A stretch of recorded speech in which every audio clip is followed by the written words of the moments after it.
अभी तुम उसकी किसी भी आदत पर गुस्सा ना होना दामाद जी, मैं उसे बहुत जल्द समझा दूंगी, सुनीता दबे दबे अंदाज में कह रही थी। उनके शब्दों में फिक्र दिखाई दे रही थी। वीरेंद्र एकदम चौंका। रात तेज बारिश हुई थी। उर्मिला का इस तरह उसके साथ लिपटना, जिस तरह वह मुट्ठियों में उसकी शर्ट को भींच रही थी, वीरेंद्र को एकदम सब कुछ याद आ गया और उसी पल उसके बारे में जान गया। कल रात वह उसकी मोहब्बत में उनके नज़दीक नहीं आई थी, बल्कि वो बहुत ज़्यादा डर रही थी। पछतावे का एक एहसास वीरेंद्र के अंदर जागा, लेकिन उसने अपना सर झटक दिया। उर्मिला के लिए कहे गए कोई भी अच्छी सोच अपने अंदर पैदा नहीं होने दे सकता था। आप बैठिए, मैं मम्मी को भेज देता हूँ, उसने सुनीता से कुछ बातें करने के बाद कहा और बाहर निकल गया। नौकरानी को खबर देते हुए वह बाहर निकलता चला गया था। अंदर कमरे में नौकरानी ने पूनम को खबर दी तो वो मुंह बनाते हुए सर झटक कर रह गई। ड्रेसिंग टेबल के सामने बैठे हुए बड़े स्टाइल से अपना मेकअप कर रही थी। बेड के साथ टेक लगाए राजेंद्र साहब ने उन्हें आश्चर्य से देखा था। मुझे तो अब तक समझ नहीं आई कि सारी ज़िंदगी तुमने वीरेंद्र को कोई अहमियत नहीं दी, लेकिन अब एकदम तुमने उसकी शादी कर दी, वह भी अपनी पसंद से और अपनी सहेली की बेटी से। अब घंटा भर हो गया तुम्हारी सहेली आकर नीचे बैठी हुई है, लेकिन तुम उससे मिलने के लिए तैयार नहीं हो। आखिर ये सब क्या है? राजेंद्र की बात पर एक तीखी सी मुस्कुराहट पूनम के होठों पर बिखर गई। मेकअप का बॉक्स मेज पर रखते हुए पूनम ने पलटकर एक सर्द निगाहें राजेंद्र पर डाली। तो आखिर आपके घर के समस्याओं में बोलना याद आ ही गया। अच्छा याद दिला दिया आपने मुझे। मैं कल अपनी बहू को ब्याह कर लाई हूँ, तो मैं तो भूल ही गई थी। वैसे भी उसकी इतनी हैसियत नहीं कि मैं उसे याद रखूँ, लेकिन खैर देखती हूँ उसका क्या करना है। साड़ी का पल्लू कंधे पर ठीक करते हुए वो उठकर खड़ी हुई थी। वीरेंद्र साहब ने हैरानी भरी निगाह उस पर डाली और फिर अपने कंधे झटककर कमरे से बाहर निकलते चले गए। वैसे भी उनकी दिलचस्पियां हमेशा घर से बाहर ही रहा करती थी। पूनम ने एक बेबस निगाह उन पर डाली। उस मर्द ने कभी उस पर ध्यान नहीं दी थी। वे आज तक समझ नहीं पाई थी आखिर उन्होंने दूसरी शादी की ही क्यों थी। जब उन्हें उसकी ज़रूरत नहीं थी, औरतों के साथ संबंध तो वो बाहर ही बना लेते थे। शायद वीरेंद्र के परवरिश और उसका ख्याल रखने के लिए उन्हें एक आया चाहिए थी, तभी उन्होंने मुझसे शादी की थी। नफरत से सर झटकते हुए पूनम ने पुरानी सोचों से पल्लू झाड़ा। चेहरे पर वही मुस्कान सजाए कमरे से निकल आई। अभी भी उनका मुंह आंगन में बैठी सुनीता के बजाय उर्मिला के कमरे की तरफ था। वे जो बेखबर सो रही थी, आहट पर चौंक कर उठी तो सामने ही पूनम सोफे से टेक लगाए बैठी थी। उठकर बैठो, मुझे तुमसे ज़रूरी बात करनी है। पूनम के शब्द में इतनी कड़वाहट थी कि वो घबरा सी गई। जल्दी से पूनम का पैर छूते उनका आशीर्वाद लेने की कोशिश कर रही थी। पूनम के चेहरे पर कुछ खास खुशी नहीं थी। चलो ये सब छोड़ो, पहले काम की बात सुनो। आज शाम को तुम्हारी शादी की रिसेप्शन पार्टी है। शहर भर के सारे मेहमान इकट्ठे होंगे। तुम्हारी तो इतनी हैसियत नहीं, लेकिन हम लोग बहुत अमीर परिवार से हैं। हमारा मिलना जुलना बहुत बड़े लोगों में है। तुम्हें अंदाज़ा भी नहीं शाम के फंक्शन में कौन कौन से लोग आएंगे। तुम्हें वह सारे एहसान याद हैं ना, जो मैंने तुम पर और तुम्हारी माँ पर किए थे। पूनम ने अचानक ही अपने बोलने का टोन बदल लिया था। उर्मिला के चेहरे पर हैरानी ही हैरानी फैली थी। आंटी के बात करने का तरीका बिल्कुल बदला हुआ था, और जो कुछ वह कह रही थी वह तो उर्मिला के समझ से ही बाहर था। मैं आपकी बात नहीं समझी, उसने हैरानी से पूछा था। अब पूनम झुंझला गई। एक तो तुम बिल्कुल ही बचकाना दिमाग रखती हो, मुझे ज़्यादा सवाल जवाब सुनने की आदत नहीं। अब गौर से मेरी बात सुनो। मैंने तुम्हारी शादी वीरेंद्र के साथ इसलिए नहीं करवाई कि तुम ठाठ से कपड़े जूते पहनकर इस महल नुमा घर में घूमती फिरो। मैं तुम लोगों पर एहसान ना करती तो सारी ज़िंदगी भीख मांगती तुम और तुम्हारी माँ सड़कों पर। अगर मैं हर महीने कुछ रुपए की मदद ना करती तो तुम दोनों माँ बेटी की ज़िंदगी पर बहुत एहसान है, और आज वक्त आ गया है कि तुम उन एहसानों को चुकाओ। उर्मिला तो घबरा कर रह गई। ये क्या कहा आंटी जी ने? पूनम की आवाज़ में नफरत ही नफरत थी, मगर कुछ पूछने की हिम्मत उसमें नहीं हुई। वह खुद ही अपनी बात चालू रखते हुए बोली थी, आज रात के फंक्शन में जब हॉल मेहमानों से खचाखच भरा हुआ होगा और वीरेंद्र स्टेज पर तुम्हारे बराबर में आकर खड़ा होगा, मैं चाहती हूँ उस वक्त तुम अचानक ज़ोर से चिल्लाकर कहो कि तुम्हें वीरेंद्र साहब के साथ नहीं रहना, क्योंकि वह नामर्द हैं। वाह, कितनी बेइज्जती होगी उसके चेहरे पर फैला हुआ वो असर, लोगों की उठती वह निगाहें उस आदमी पर पड़ेगी तो कैसे पल भर में मुट्ठी में आ जाएगा। उस मंजर को देखने के लिए तो मैं सालों से तड़प रही हूँ, और आज मेरी इच्छा पूरी होगी। मुझे तुमसे कोई शिकायत नहीं है। जो कुछ मैंने तुम्हें समझाया है ठीक है। ऐसा ही होना चाहिए। तुम्हारी आवाज़ फंक्शन में शामिल हर आदमी के कानों तक पहुंच जानी चाहिए। पूनम ने बात पूरी की तो उर्मिला को झटका सा लगा। वो बेकाबू होकर बेड से नीचे उतर आई। ये आप क्या कह रही हैं? मैं ऐसा क्यों करूँगी? मैं वीरेंद्र के खिलाफ इतनी बड़ी बात कैसे कर सकती हूँ? उसने कहा तो पूनम तेजी से पलटी। क्यों? तुम क्यों बात नहीं कर सकती? जहाँ तक मैं वीरेंद्र को जानती हूँ, वह चीज़ जो वीरेंद्र को पसंद नहीं उसे वह हाथ तक नहीं लगाता। और तुम्हारा हुलिया बता रहा है कल रात तुम लोगों के बीच में कोई संबंध नहीं बनी, तो फिर एक रात में तुम्हें उससे इतनी मोहब्बत कैसे हो गई है? वह तुमसे बहुत नफरत करता है। उसे तुम जैसी मिडिल क्लास और बेवकूफ़ लड़की पसंद नहीं। उसे तो फैशनेबल और अपने स्टेटस की लड़की चाहिए। तुम बिना वजह उसके पल्लू से लिपट कर क्या करोगी? तुम्हें मैंने इस घर में लाया ही सिर्फ इसलिए है कि जो कुछ मैं कहूँ तुम चुप से करो। और फिक्र मत करो, मुझे पता है उसी रात वह तुम्हें डिवोर्स भी दे देगा। उसके बाद तुम और तुम्हारी माँ मुंह मांगी कीमत मुझसे ले लेना और यहाँ से दफ़ा हो जाना। वैसे भी तुम दोनों को सिवाय पैसों की और किसी चीज़ की ज़रूरत ही कब है? साड़ी के पल्लू को ठीक करती वह जहर उगलती शब्द कहकर जा चुकी थी, जबकि उर्मिला के ऊपर तो आसमान टूट पड़ा था। आज वह पूनम के शब्दों से वह पूनम के बारे में जान चुकी थी। वह कैसी औरत है?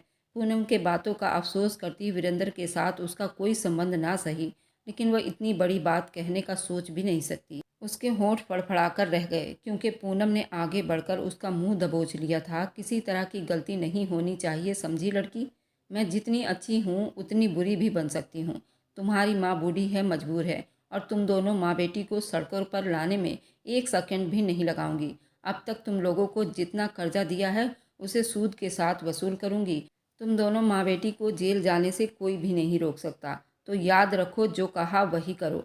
तुम 10 लोगों के बीच में अगर उसके ऊपर कीचड़ उछालोगी तो हर कोई तुम्हारी बात का यकीन कर लेगा, और वो बेचारा तो ये बात सहन ही नहीं कर पाएगा। अगर तुमने मेरी बात ना मानी तो मैं वही करूँगी जो मैंने कहा है, और मेरी बात पत्थर की लकीर समझो।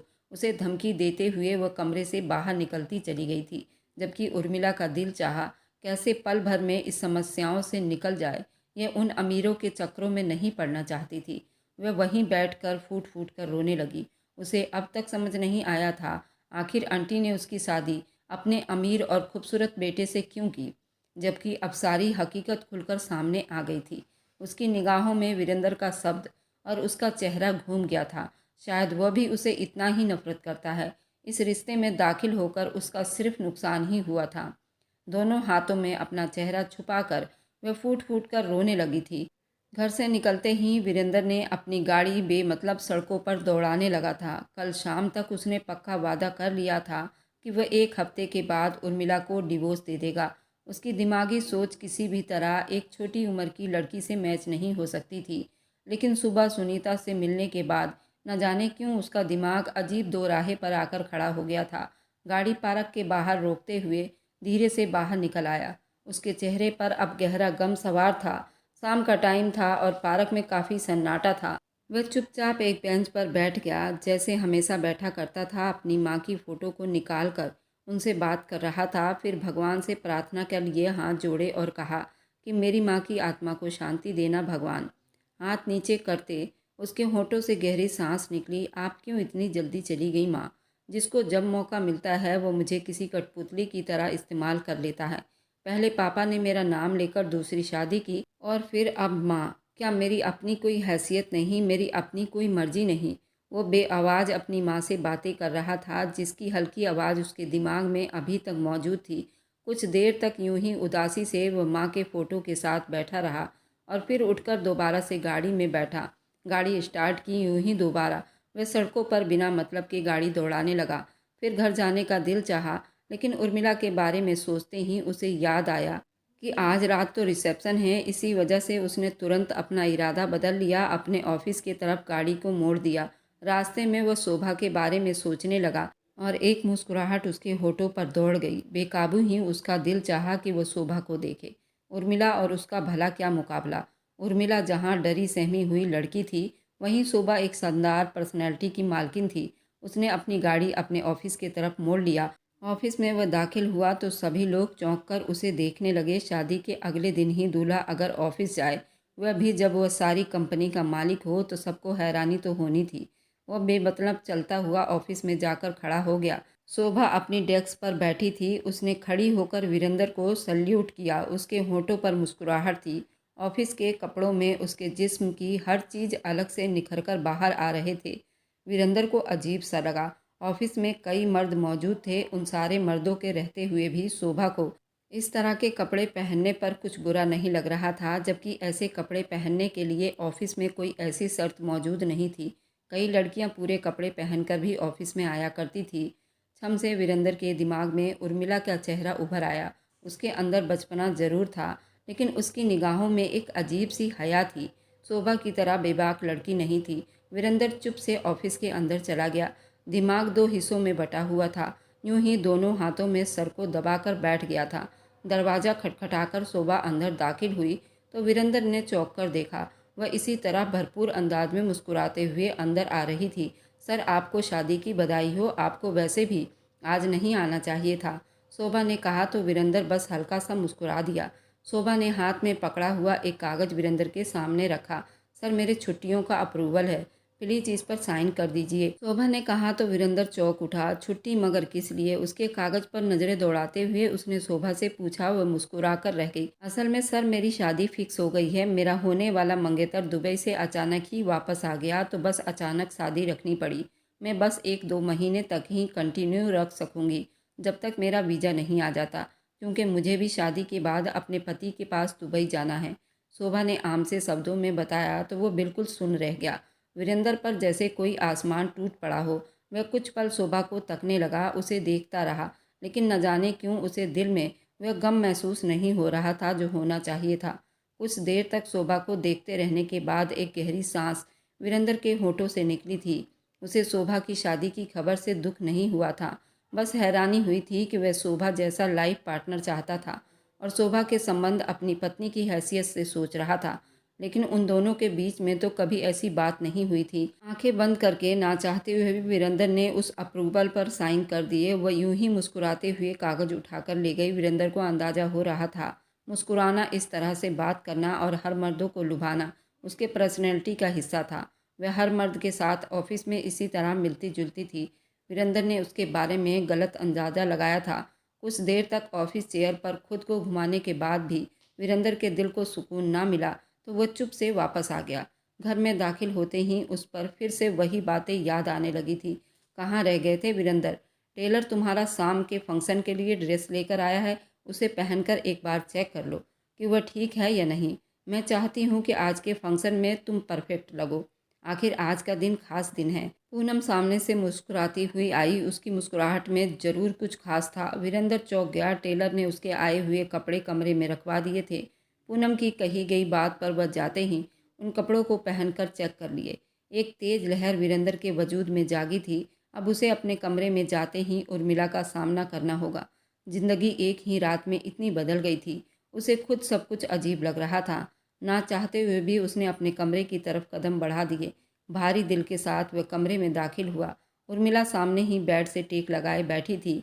उसके चेहरे के असर अजीब हो रहे थे। वीरेंद्र चौंका। उस पर नई नवेली दुल्हन वाला कोई असर नहीं था। उसने वह ड्रेस अलमारी से निकाल कर पहना था, जो कीमती और खूबसूरत जरूर था, लेकिन ना तो वीरेंद्र ने अपनी दाढ़ी बनाई थी और ना ही उसकी इच्छा थी। आज उसकी नई नवेली दुल्हन भी कुछ ऐसे ही बैठी थी। उसने कुछ नहीं लगा रखा था।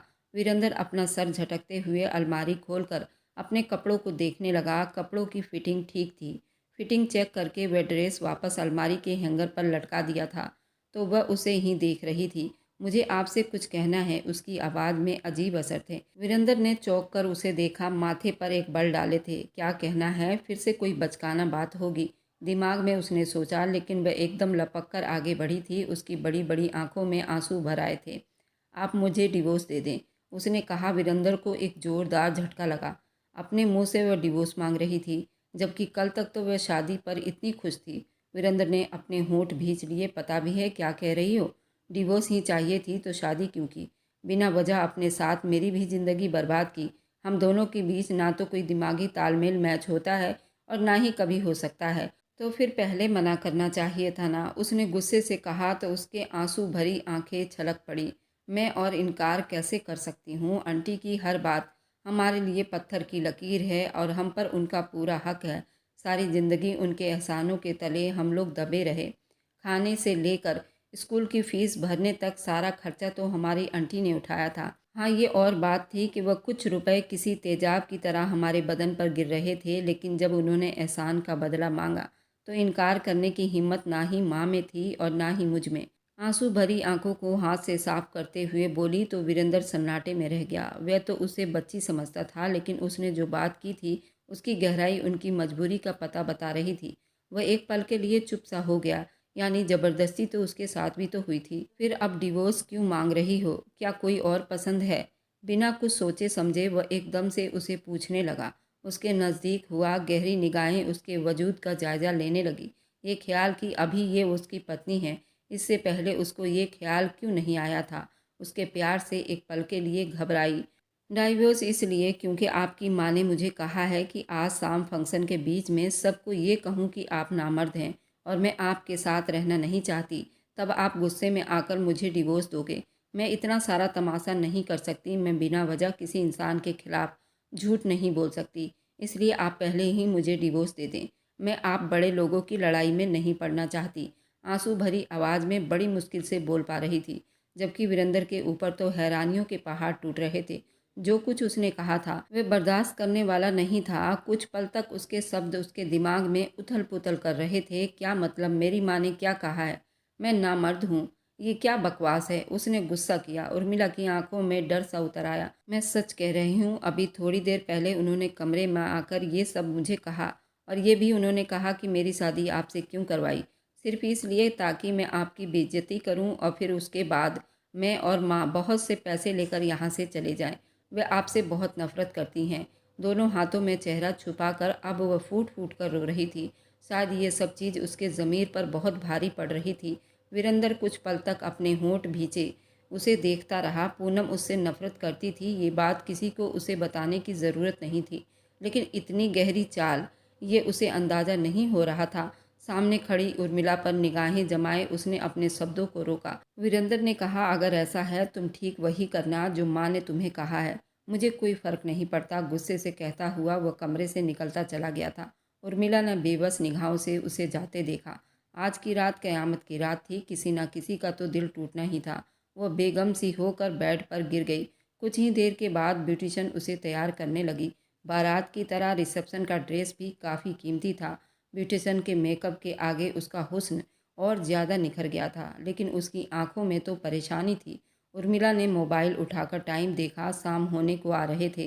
तभी दरवाज़ा खोलकर पूनम अंदर दाखिल हुई। तुम जाओ, उन्होंने ब्यूटिशन और नौकरानी दोनों को एक साथ इशारा किया। वह जल्दी सर झुकाए बाहर निकल गई थी। पूनम खड़ी हो गई थी। याद है ना मैंने तुम्हें क्या कहा है? उर्मिला को दोनों कंधों से थामते हुए उन्होंने गुस्से में कहा। उर्मिला ने अपना ना में सर हिला दिया। मुझसे ये नहीं होगा आंटी। मैं भला ये झूठ कैसे बोलूँ जो वीरेंद्र में है ही नहीं। आप अगर नहीं चाहती कि मैं वीरेंद्र के साथ ना रहूं, तो वैसे ही उन्हें कह दें कि मुझे डिवोर्स दे दे, मगर मैं उन्हें भरी महफिल में नामर्द नहीं कह सकती। अभी उसने इतना ही कहा था कि पूनम ने उसका मुंह दबोच लिया। ज़्यादा अच्छी बनने की ज़रूरत नहीं। अगर तुमने आज भरी महफिल में वीरेंद्र पर नामर्द का इल्ज़ाम नहीं लगाया तो ज़िंदगी भर जितने पैसे मैंने तुम्हें और तुम्हारी माँ को दिए हैं वे सारे के सारे वापस करने पड़ेंगे। याद रखना, 2 टके की औकात वाली लड़की तुम्हारी माँ मेरे पैसे वापस कैसे करेगी? पूरी ज़िंदगी उसे जेल में सड़ा दूंगी। मैं वीरेंद्र से इतनी नफरत करती हूँ, तुम्हें उसका अंदाज़ा भी नहीं। आज उसके झुके सर को देखने की हसरत लिए मैं बरसों से जी रही हूँ। इस लड़के की वजह से मेरी जवानी खराब हुई है। राजेंद्र ने मुझसे शादी सिर्फ इस लड़के के लिए की, इसलिए आज मैं उससे इंतकाम लेना चाहती हूँ और तुम उसमें मेरी मदद ज़रूर करोगी, वरना अंजाम के लिए तैयार रहना। पूनम जाते हुए उर्मिला को धमकी देकर कमरे से निकलती चली गई। उर्मिला की आंखों में आंसू उभरने लगे थे। कुछ ही देर के बाद मेहमान आना शुरू हो गए थे और उर्मिला को गाड़ी में बिठाकर हॉल में भेज दिया गया था। हॉल का फंक्शन शानदार था। कई मेहमान आए हुए थे। दुल्हन बनी उर्मिला को स्टेज पर बिठा दिया गया था। साथ ही वीरेंद्र भी उदास चेहरे के साथ जाकर उसके साथ बैठ गया था। उर्मिला ने एक बेबस निगाह उस पर डाली और साथ में पलटकर उसे देखा, जैसे वह उसे कह रहा हो, कर डालो जो करना है। उर्मिला के कदम कपकपा रहे थे। पूनम उनके सामने खड़ी उसे घूर रही थी, जैसे इशारा कर रही हो कि जल्दी कहो। उर्मिला ने निगाह उठाकर पूरे हॉल में देखा। अमीर से अमीर लोग, बिजनेसमैन सारे आए हुए थे। उसकी बूढ़ी माँ भी सामने बैठी हुई थी, सादा कपड़े पहने हुई थी, जब अपनी बेटी को सजा संवरा देखकर खुश हो रही थी। जल्दी बोलो, पूनम ने पास आकर उसके कान में धमकी दी। उन्होंने हाथ से पकड़कर उर्मिला को खड़ा कर दिया। स्टेज के बीच में खड़ी थी मीडिया, फोटोग्राफर, सबके मोबाइल उन्हीं की तरफ था। शायद दुल्हन कुछ कहना चाहती है। सभी लोग एक दूसरे से बातें कर रहे थे। तभी हॉल के हवाओं में लाउड स्पीकर में एक आवाज़ गूंजी, अगर तुमने आज रात वीरेंद्र को नामर्द ना कहा तो तुम्हें और तुम्हारी 2 टके की माँ को सारे पैसे वापस करने पड़ेंगे। ये पूनम की आवाज़ थी। सारे हॉल में सन्नाटा सा छा गया था। खुद पूनम भी बिल्कुल सुन रह गई थी। आवाज़ लाउड स्पीकर से आ रही थी। ये वही आवाज़ थी जो उन्होंने आज शाम को उर्मिला को कहे थे। वे आवाज़ शायद रिकॉर्डिंग की गई थी और ये आवाज़ रिकॉर्डिंग में चल रहा था। ये सब झूठ है। पूनम का रंग सफ़ेद पड़ गया। वीरेंद्र भी पथरीली निगाहों से उसे देख रहा था। लेकिन सबसे ज़्यादा डर तो उन्हें मीडिया और रिपोर्टर और सारे लोगों से हो रहा था, जो धड़ाधड़ उनकी तस्वीर बना रहे थे। राजेंद्र साहब एक तरफ से निकलकर सामने आए थे। उन्होंने हाथ से मीडिया को तस्वीर लेने से मना कर दिया था। मेहमान हॉल के भीड़ देखकर एक एक करके विदा होने लगे। पूनम ने वीरेंद्र की बेइज्जती करने का जो सपना सजाया था वह उल्टा पड़ गया था। पूनम शर्म से पानी पानी होते हुए उसने उर्मिला को खा जाने वाली निगाहों से देखा था। मैं तेरी जान ले लूँगी, 2 कौड़ी की लड़की। वह एकदम उस पर झपट पड़ी थी, मगर अचानक ही वीरेंद्र उनके सामने आ गया था। तमीज़ से बात करो, ये मेरी पत्नी है। वीरेंद्र की बात पर उर्मिला, जो किसी बड़े पहाड़ की तरह हॉल में थी, एकदम चौंक उठी। ये सब कुछ कैसे हुआ था? शायद उसका छोटा सा दिमाग ये काम कर गया था। मिला अपने आप को शाबाशी देती हुई वीरेंद्र के सीने से जा लगी। उसे पहली नज़र में ही वीरेंद्र से मोहब्बत हो गई थी और वह किसी कीमत पर भी वीरेंद्र के ऊपर इतना घटिया इल्ज़ाम नहीं लगा सकती थी। उसका दिमाग काम करना शुरू कर दिया। जैसे ही ब्यूटिशियन ने उसका मेकअप करना शुरू किया, वह अपने दिमाग में ऐसी साजिशों के बारे में सोच रही थी। अब तक पूनम तो सबके साथ साजिशें रच रही थी, अब उसकी साजिशें उसी के ऊपर भारी पड़ने वाला था। उसने उर्मिला जैसी साफ सुथरी मोहब्बत करने वाली लड़की को जज कर लिया था। उर्मिला उसे किसी कीमत पर भी नहीं छोड़ने वाली थी और बचपन से ही उसे पूनम बहुत बुरी लगती थी। उर्मिला की माँ ने बताया था, वह एक साथ स्कूल में पढ़ते थे। उसने उर्मिला की माँ को सहेली तो बनाया हुआ था, लेकिन उससे बहुत चिढ़ती थी, क्योंकि स्कूल में सुनीता की खूबसूरती को सब सराहा करते थे और सुनीता के हस्बैंड आलोक भी बहुत हैंडसम था। आलोक सुनीता को चाहता था, लेकिन ये दोनों ही गरीब थे। पूनम आलोक को पसंद करने लगी थी, लेकिन आलोक बहुत गरीब था। पूनम ने अभी आलोक को प्रपोज नहीं किया था, तभी आलोक ने सुनीता से शादी कर ली थी और ये किस्सा यहीं ख़त्म हो गया था। लेकिन जब आलोक की मृत्यु हुई, तब पूनम को अपना वो सब याद आ गया। उससे बदला लेने के लिए उसने इतनी बड़ी साजिश रची और उसमें कामयाब भी हो गई और उसने अपने बदले की आग में उर्मिला से ये सब करवाना चाहा। इधर आलोक का बदला उर्मिला से ले रही थी, उधर राजेंद्र अपने पति का बदला वह वीरेंद्र से ले रही थी, क्योंकि शादी के बाद से आज तक राजेंद्र ने उसे उस निगाह से नहीं देखा था जैसे एक महबूबा को देखा जाता है और एक पत्नी को देखा जाता है। उसे अपने बेटे के लिए एक आया चाहिए थी, उससे ज़्यादा उसको कुछ भी नहीं समझता था। इन सब का बदला वह इन दोनों बच्चों से ले रही थी। उर्मिला पढ़ाई में बहुत तेज़ थी, उसका दिमाग बहुत तेज़ चलता था। वह कम समय में भी काफ़ी कुछ सोच लेती थी और आज सोचने के साथ साथ उसने वह सब कुछ कर दिखाया जो कोई सपने में भी नहीं सोच सकता था। जैसे ही पूनम कमरे में दाखिल हुई थी, उर्मिला ने अपने फ़ोन की रिकॉर्डिंग चालू कर दी थी और वहीं ड्रेसिंग टेबल पर रख दिया था और फ़ोन का स्क्रीन ऑफ कर दिया था, जिससे पूनम को जरा भी शक नहीं हुआ। उसने वही सारी आग उगल दी जो आज भरी महफिल में सबके सामने उसका असली रूप आ गया था। तभी भरी महफिल में पूनम चीख पड़ी थी, अपना आग अपने मुंह से उगल दिया था। पूनम अपना दिमागी संतुलन खो बैठी थी। वह अपने बालों को दोनों हाथों से नोच रही थी। उसे राजेंद्र साहब ने अस्पताल पहुंचाया था। डॉक्टर के चेकअप करने से पता चला उसके दिमाग की नस फट गई थी, जिसकी वजह से अब वह कभी पहले जैसी नॉर्मल नहीं रहेगी। वह इंसानों को भी खतरा पहुंचा सकती है, इसलिए पूनम को मेंटल हॉस्पिटल पहुंचा दिया गया था। कुछ ही दिनों के बाद पूनम की मृत्यु हो गई थी। पूनम अपने जलन के आग में खुद ही जलकर राख हो गई थी। अब वीरेंद्र अपने पत्नी उर्मिला को पूरे दिल के साथ स्वीकार कर चुका था और वे दोनों हंसी खुशी जिंदगी बिता रहे थे। राजेंद्र साहब भी काफ़ी बूढ़े हो गए थे और अपने पोता पोती के साथ खेलते रहते थे। और मेरी वीडियो जहाँ कहीं से भी आप लोग देखते हैं, कमेंट में अपने शहर और राज्य का नाम ज़रूर बताइए। मुझे आप लोगों के कमेंट पढ़ने में बहुत आनंद आता है और उन सभी का मैं बहुत बहुत धन्यवाद करना चाहती हूँ जो लोग मेरी वीडियो को देखते हैं, लाइक करते हैं और शेयर करते हैं। अगर आपको आज की कहानी पसंद आई है तो वीडियो को ज़रूर लाइक कर दीजिएगा और अपने दोस्तों के साथ शेयर भी कर दीजिएगा। और हाँ, अगर आपने अभी तक हमारे चैनल को सब्सक्राइब नहीं किया है तो ज़रूर सब्सक्राइब कर लें। मिलते हैं हम अपनी कल की एक और नई दिलचस्प कहानी के साथ। मुझ पर सदा अपना प्यार और स्नेह बनाए रखें। सभी को मेरा प्यार भरा नमस्कार दोस्तों। खुश रहें, स्वस्थ रहें, मस्त रहें।